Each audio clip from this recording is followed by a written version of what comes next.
ဟုတ်ကဲ့ပါကျွန်တော်920နဲ့960ဘာကွာလဲလို့မေးထားလို့ဒီပြက်ဆက်ကြီးကြော်တော့ပါမသိသေးတဲ့ကျွန်တော်ညီငယ်များတော့ကျွန်တော်ပြန်လဲမျှဝေပေးရခြင်းဖြစ်ပါဗျ920နဲ့960ရုပ်ကတော့အားလုံး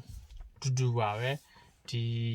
အိဇောဘရိတ်လေးကွာသွားရပါတော့အိဇောဘရိတ်လေးမှာကျွန်တော်ပြမယ်နော်ကျွန်တော်ပြမယ်ဒီမှာပေါ့နော်ဒီရာဆိုရင်တော့ဒါတတဘုခလုတ်လေးဒါအခုကလို့ပေါ့နော်လို့ဆိုရင်တော့ကျွန်တော်လိတ်လေးနဲ့အပေါင်းလေးဒီအိတ်တော်ပရိတ်ဒီကောင်လေးကိုကျွန်တော်ဒီကောင်လေးကိုဆွဲပြီးတော့ရှေ့ကိုတစ်ချက်နှစ်ချက်တုံးလိုက်လို့ရှိရင်ကျွန်တော်ဒီမှာအိတ်တော်ပရိတ်ကနှစ်ချက်ပါရပေါ့နော်ဒါက920အဲ့လိုအိတ်တော်ပရိတ်နှစ်ချက်ပဲပါပါတယ်ဟိုဟာဆိုရင်တော့ကျွန်တော်တို့960ဆိုရင်ဒီကောင်က1 2 3ထိပါတယ်တစ်မပေါ်ခင်မှာပထမတစ်ဆင့်က A ဆိုပြီးတော့တစ်ဆင့်ပေါ်ရပေါ့နော်960ကတော့4ဆင့်ပေါ့နော်အခုဒီမှာတော့ကျွန်တော်ပိတ်မယ်ဆိုရင်တော့ဒီကောင်လေးကိုဒီလိုနှိပ်လိုက်ဒီကောင်ပျောက်သွားပြီပေါ့နော်ဒါပါပဲကွာခြားမှုလေးကဒါပဲရှိပါတယ်နော်